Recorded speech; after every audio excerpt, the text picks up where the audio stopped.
Washington, federal agents on Monday raided the office of President Donald Trump's personal attorney Michael Cohen, seizing records on topics including a $130,000 payment made to actress Stormy Daniels.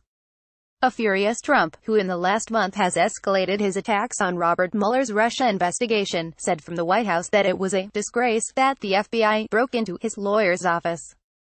He called Mueller's investigation an attack on our country, prompting new speculation that he might seek the removal of the Justice Department's special counsel. The raid was done by the U.S. Attorney's Office in Manhattan and was based in part on a referral from Mueller, said Cohen's lawyer, Stephen Ryan. The decision by the U.S. Attorney's Office in New York to conduct their investigation using search warrants is completely inappropriate and unnecessary, Ryan said in a statement. It resulted in the unnecessary seizure of protected attorney-client communications between a lawyer and his clients. The raid creates a new legal headache for Trump as he and his attorneys weigh whether to agree to an interview with Mueller's team, which in addition to investigating potential ties between Russia and the Trump campaign is also examining whether the president's actions constitute obstruction of justice. The law enforcement action will almost certainly amplify the public scrutiny on the payment to Daniels, who says she had with Trump in 2006. The payment was made just days before the 2016 presidential election, and Trump told reporters last week that he did not know about it.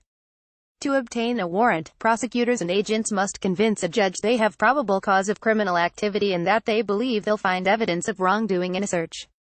A warrant requires multiple levels of approval within the Justice Department, and agency guidelines impose additional hurdles when the target of a search is an attorney. Authorities working with Mueller chose a similar tactic last summer when they raided the Virginia home of former Trump campaign chairman Paul Manafort, who was subsequently indicted. In this case, though, Mueller opted to refer the matter to federal prosecutors in Manhattan.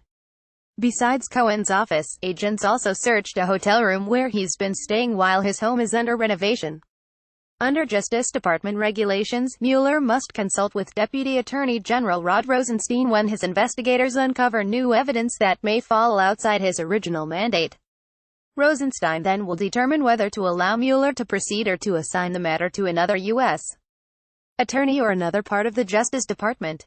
A spokesman for Mueller's office did not immediately return a call seeking comment. White House spokeswoman Sarah Huckabee Sanders and the U.S. Attorney's Office also had no comment. The New York Times first reported Monday's raid. Ryan did not elaborate on the documents that were taken from Cohen's office but said he has cooperated with investigators, including meeting last fall with lawmakers looking into Russian interference in the 2016 presidential election. Cohen has more recently attracted attention for his acknowledgement that he paid Daniels $130,000 out of his own pocket just days before the 2016 presidential election. Cohen has said neither the Trump Organization nor the Trump campaign was a party to the transaction with Daniels and he was not reimbursed for the payment. Several former officials at the Federal Election Commission have said the payment appears to be a violation of campaign finance laws, and multiple Washington-based groups have filed complaints with the FEC, urging it to investigate. There have been few signs that Mueller was interested in investigating the payment, though. One Mueller witness, former Trump aide Sam Nunberg, recently connected the special counsel with the payment, saying in an interview on MSNBC last month that prosecutors had asked him about it. Trump answered questions about Daniels for the first time last week, saying he had no knowledge of the payment made by Cohen and he didn't know where Cohen had gotten the money. The White House has consistently said Trump denies the affair. Daniels has said she had with the president in 2006. She has been suing to invalidate the non-disclosure agreement she signed before the election and has offered to return the $130,000 she was paid in order to set the record straight. Daniels argues the agreement is legally invalid because it was signed by only Daniels and Cohen, and was not signed by Trump. Last month, Daniels' attorney, Michael Cohen, sent letters to the Trump Organization demanding the business preserve all of its records relating to the $130,000 transaction.